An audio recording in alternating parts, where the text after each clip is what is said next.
Good morning! Over the last 4.5 months, mostly Dylan, have been building this teardrop camper from scratch with only buying the trailer, which we souped up, and the windows and the door pre-made. I think that's all.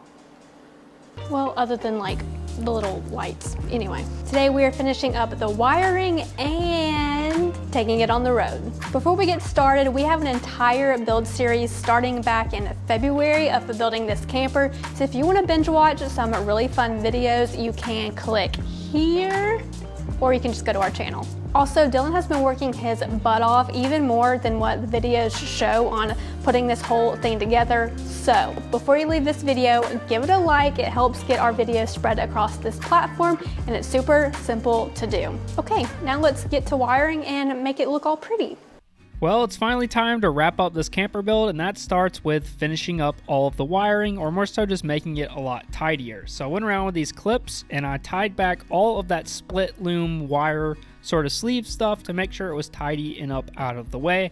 And then I started pulling the wires out that I needed that were for the trailer lights to start getting all of that hooked up. Now the wiring itself couldn't be any easier because we already added all of this wiring underneath the floor in prior videos, and then we also added all the wiring into the hatch. At this point I was just connecting the same color to the same color and reconnecting the wire from the hatch to the floor, which goes all the way up to the front of the trailer and into your truck. So this is all just the trailer lights, and it was really simple wiring. However, in this tight space it was a little bit tricky, and I had to make sure the heat gun wasn't messing up the finish, so I was using a board as a backer, and it was just sort of tricky to get everything to line up and be nice and tidy and get it all sort of like in line with all of this loom, and make sure that it all sort of kind of split out because they were going in opposite directions many times. It was hard to manage all of these wires in this tight space and making it, look good in the end.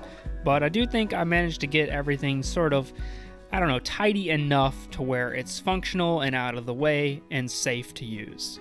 I did decide to add a bunch of these crimp-on connectors to be able to easily connect and disconnect all of these connections to our fuse box, and whenever possible I left extra length of wire in case one of these crimp connectors fails or anything happens in this area where things need to be changed up. There's enough wire there to make those changes, but not so much wire that it keeps everything cluttered up.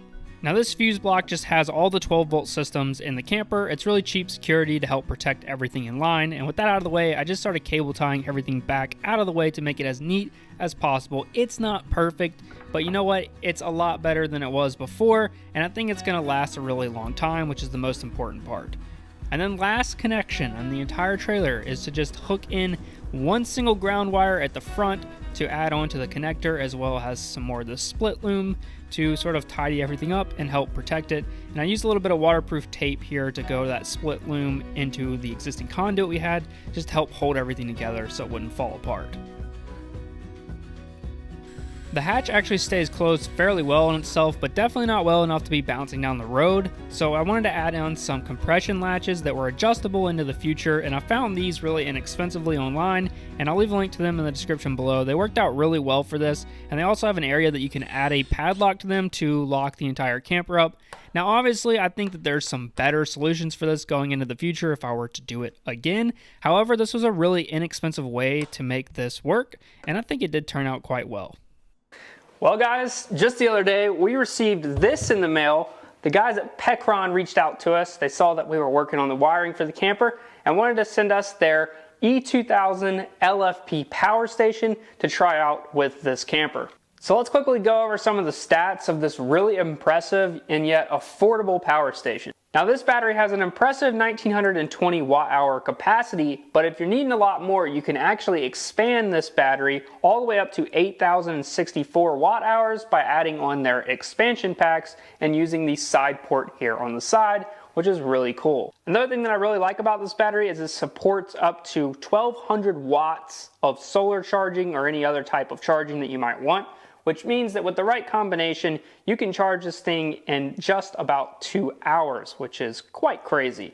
Now with the standard charger that comes with it, it takes about 4 hours or so to charge it and your standard wall outlet. Now with other batteries we've had in the past, it could take up to 24 hours to recharge it using a wall outlet, which was not ideal. So seeing that this thing can be charged that quickly is a really great feature. The outputs on this battery get me the most excited, so let's start here on the top where we have a wireless charger. So if you're hanging around camp and you want to charge your phone, you just have to set it on top, no cables required. Now if we move over here to the left, this is where all of your inputs are. So let's say you're charging it through your car, or through the wall, or through solar panels, a generator, anything like that, it's gonna happen up here. Now we have 6 120 volt outlets, which is wild. This is so many 120 volt outlets to choose from, which means that you don't have to mess around with doing any sort of crazy adapters or switching cords out. If you're using this in a home backup situation where you had a lot of stuff plugged in, you wouldn't have to constantly be going back and forth and managing where all the cables are at and everything, because this thing comes built in with plenty of ports here. The craziest part about the AC output on this is that it has a 2000 watt inverter and it can surge up to 4000 watts, which means that you can actually use this with some really large appliances as well as potentially some large heavy tools and equipment. Because it has such a high wattage capability and that high surge, which is also important, we're going to be able to use this, which we're going to test this out later, with some of our really intense appliances like our espresso machine, which is something that we've always dreamed about being able to take on the road with us. Now over here on the right we have all of our DC outputs, which is what's primarily powering all of the stuff in the camper like the lights and whatnot. We have a standard car sort of cigarette lighter here, 12 volts. I believe this is a 15 amp, and that's what we're actually using to power everything here. We also have 2 barrel plugs, so if you have 12 volt barrel plug type things, they can go in there, as well as a bunch of USB ports and USB-C. Now you actually have a 100 watt USB-C here, an 18 watt, and an 18 watt USB type A here. So you can do some extremely fast charging of anything, even like a laptop that requires much higher wattage output. That's pretty great. And then we just have 3 standard USB-A ports down here that are 2 amps. So the way we've designed this camper is to be able to accept pretty much any of these portable power stations, and they all will just sit right down here next to our fuse panel, and then I'll show you how we attach everything in. So this gets slid back here, and what we'll need to do is safely secure this into place before travel, so we still have to work out sort of, how we're going to mount this in, but there'll be some sort of stops here to keep this thing from shifting around when it's in transit. We may even add just a couple of mounting spots here where we could strap it down. That's another option, but we'll figure that out at a later date. Now, this is how simple the wiring is for this camper. This plugs in right here. What this does is gives us a wall outlet on the exterior of the camper. So let's say you wanted to plug in like a Traeger grill or some lights or any sort of thing, a TV, something like that. You can do that right here through that pass-through port. So you don't have to have a cable coming through. It just passes right through the wall. Now this is not fully, made nice yet, but this is just a simple cigarette lighter type plug here. This plugs in there, and that's what gives all the DC power to the entire camper. And then when you want to charge this battery, it's as simple as your charger can slide in over here. It can plug into one of the chargers on this side there. And then this guy runs over here. And obviously on the final install, we would make this a lot tidier, but it plugs in over there and then would get strapped up along there to keep it nice and tidy and out of the way. And what that means is that you can plug your camper into shore power on this other side, and you can actually go ahead and charge this internal battery, which is obviously very nice. But the thing is about it is that because of how simple and not like integrated into this camper this station is that when you're not using the camper, you can still so easily take this battery out, use it as home backup, or at the ballpark or whatever you're doing. You can take it easily with you and use it, and you're not just stuck with a large investment just sitting in the back of a camper not being used unless you're camping. So we wanted to design this around using one of these power stations, and this power station is a pretty great fit. So what we're going to do is I'm going to power on every single thing including the fan at the highest setting, and we're gonna look and see what the wattage draw is of everything on the camper running all at the same time, and we'll take a quick calculation as to how long this battery would last. Wow. All right guys, we have everything on in the camper. So Pecron has this really great screen that tells you your current battery percentage, as well as the number of hours estimated you have left, as well as your output. So currently on our DC side, we have 74 watts, and we don't have the AC turned on right here, but this is how you turn on both of those inverters. And yeah, so no AC out, but we're using 74 watts, which is our peak usage on our entire camper, basically. And this is estimating that we have about 26 hours or so left of peak usage. Now obviously there is a lot of these power stations on the market. What caught my eye with this one, to give you sort of a summary, was the massive amount of AC outlets that you get with this, just built right in. Super handy, especially like in a tailgating or own backup sort of setup. Being able to plug everything in without any extension cord mayhem and stuff like that. It's really, really nice. As well as just how affordable this is comparatively to a lot of the other options.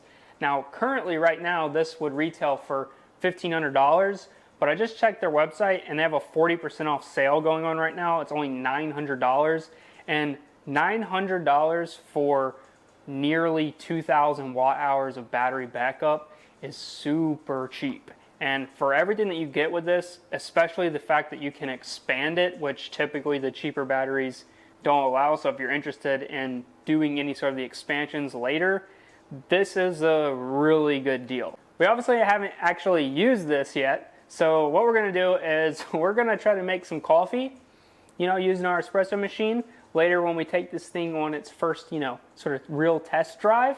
And yeah, we'll see how it performs then.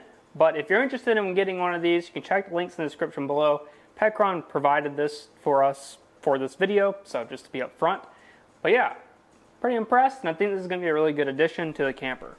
One of the final things on the to-do list that I've been putting off was adding in these little bitty strips that go on the back of the hatch area where there's a little bit of a gap. I've always wanted to add these in there because it helps further waterproof that entire area, but it was a little bit tricky sort of figuring out how these would go in.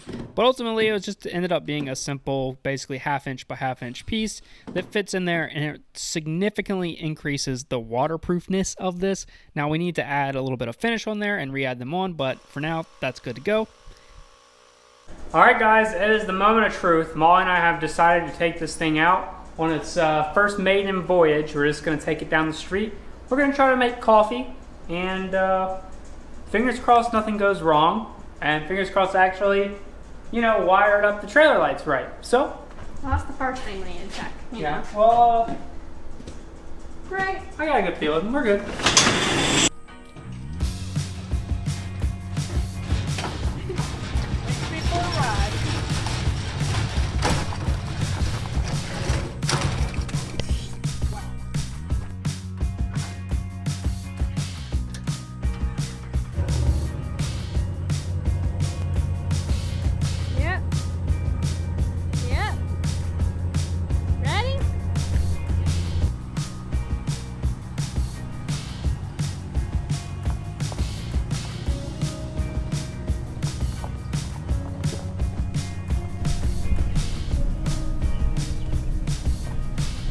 Very nerve-wracking. So a lot of time, a lot of money, and well, we're just gonna pull it down the road at highway speeds.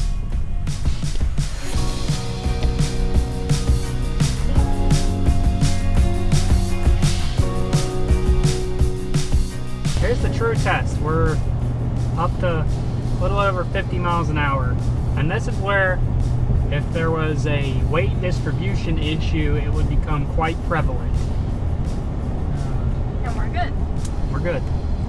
Which, to be fair, all along, I've been measuring to make sure. People have been very, well, vocal about the fact that this thing's gonna tip over backwards, but it's deceivingly heavy on the tongue, so should be pretty good. My truck doesn't even feel it. It's a little scary that, like, this This truck doesn't even realize it's there.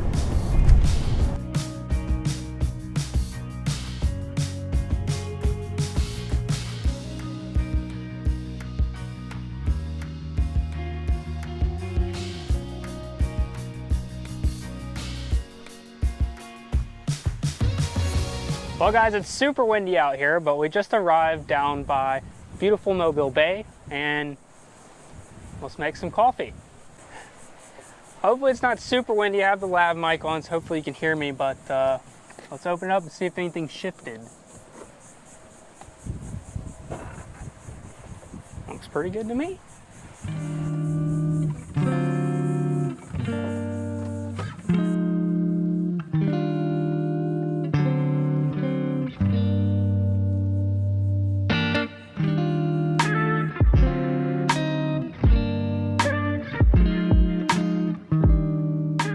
All right, moment of truth. Let's see if the Pecron E2000 LFP can handle this espresso machine, which is something that a lot of these would struggle with, because as you're gonna see, I'm assuming the wattage on this is gonna be quite high.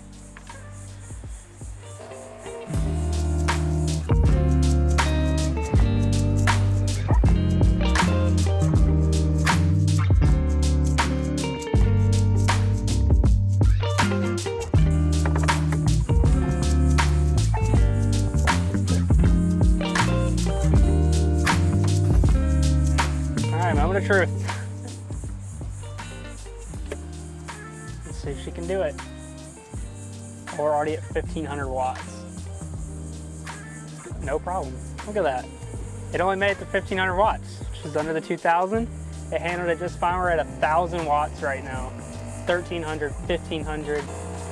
This is going to be an absolute game changer, being able to travel with our espresso machine.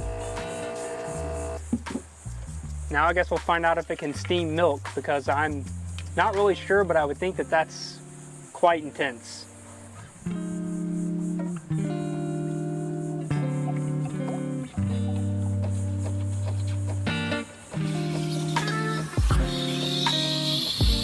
Look at that. About the same, about 1400 watts here.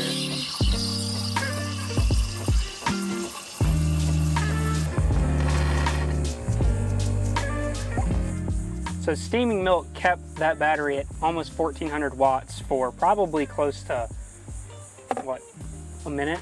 Yeah. Something like that, a minute and a half, no problems. So your skills. Probably gonna be subpar here, not gonna lie.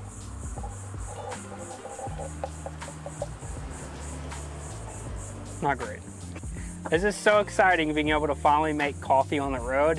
If you're a coffee fanatic like Molly and I are, you know sometimes it's really hard to find good coffee when you're on the road in the middle of nowhere. So now that we can bring along our espresso machine, not only are we gonna save money, but we're always gonna have good coffee. So there you go, sweetie. Thank you. Well guys, I call that a pretty successful first outing. We're gonna enjoy our coffee, test out this thing's fan, see how it's going, because it's actually relatively hot out here, and just enjoy the scenery. But yeah, we'll see you back in the shop in just a minute.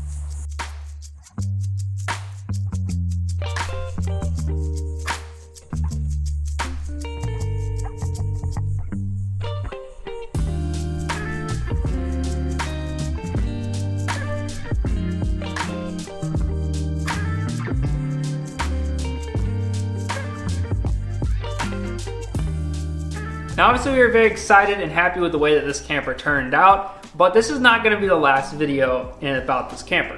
So if you haven't already, I highly recommend you subscribe, because in the coming weeks we're going to be trying this thing out for the first time actually camping, as well as testing it in the rain, which is a bit scary. And then also we are going to be breaking down how much this thing costs and everything to do with how we sort of put it together. Also, a thing to note is that we are going to have SketchUp files available for this camper, as well as CNC cut files. So if you're interested in building one of these yourself, we aren't going to have our typical full-scale plans available for this one right away, but we will have those files available, and you can check the link in the description below if you're interested in that. But guys, thank you so much for watching, and we hope you have enjoyed this series as much as we have. And honestly, it's a bit of a breath of fresh air thinking that we're gonna have this giant space of our shop, probably like a third of our shop, back to be able to use very shortly. So we'll see you guys in the next one. Peace.